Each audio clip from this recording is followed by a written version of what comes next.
मंडळी, माझ्या मुलीचे किंवा माझ्या मुलाचे विवाहबंधन केले असे काही लोकांचे मत असते.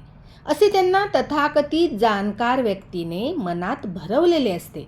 जेव्हा शेवटच्या क्षणी लग्नाच्या वाटाघाटी मोडून जातात आणि विवाह मोडतो, तसेच काहींचे लग्न अगदी साखरपुडा झाल्यावर सुद्धा मोडते. तसेच काही वेळा ऐन लग्नात पण मोठी भांडणे होऊन लग्न मोडते की काय अशी परिस्थिती निर्माण होते. लग्न पूर्ण होईपर्यंत धास्तीच राहते की विवाह नीट पार पडतो की नाही. काही वेळा झालेले भांडण लग्नानंतर चालू राहून पती पत्नी यांच्यामध्ये नीट सुसंवाद निर्माण होत नाही. म्हणजेच मनासारखे स्थळ न येणे, स्थळ आले तरी समोरच्या स्थळाला मुलगा किंवा मुलगी पसंत न पडणे, पसंती झालीच तरी पत्रिका अजिबात न जुळणे, असे त्रास होतात. याच वेळी कोणीतरी याला करणीबाधा करून लग्न बांधून टाकलेले आहे की काय असे भरवले जाते मनामध्ये. असा प्रश्न व्यक्तीच्या मनामध्ये येतो आणि आधीच मन घाबरलेले भेदरलेले असते. तेव्हा जर कोणी विवाहबंधन केले आहे असे सांगितले, असे म्हणले की लगेच त्या व्यक्तीला खरे वाटायला लागते.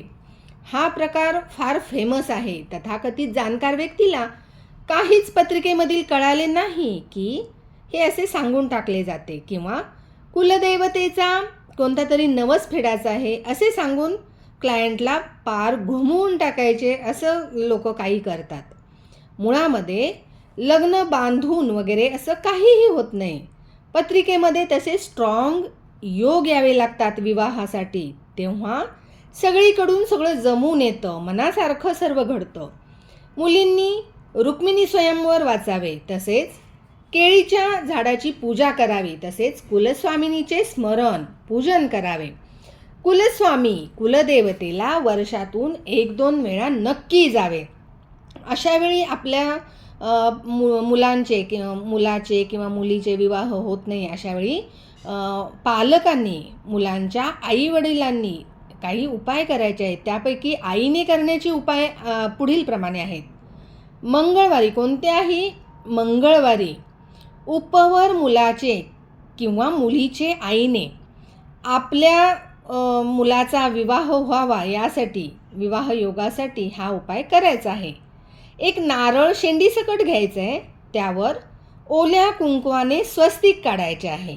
हा नारळ एका लाल कापडामध्ये, अक्षता ठेवायच्या आधी लाल कापडामध्ये, त्या लाल कापडावर अक्षता ठेवल्यानंतर त्याच्यावर हा नारळ ठेवायचा आहे व नारळाला दोन्ही हात लावायचे आहेत आणि ओम नमो भगवते वासुदेवाय हा मंत्र 108 वेळा म्हणायचा आहे.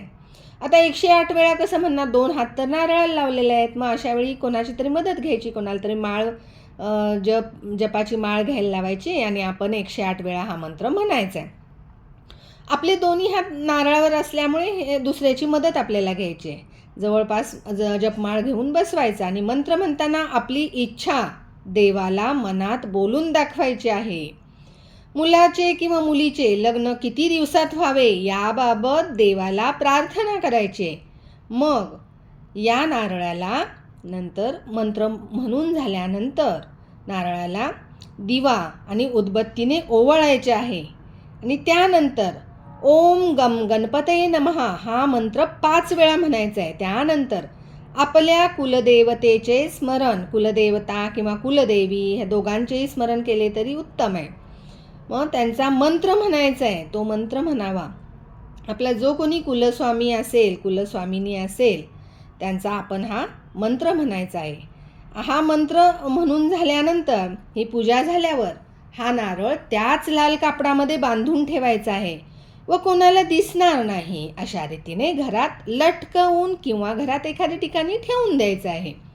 या उपायाने आपली इच्छा पूर्ण होते.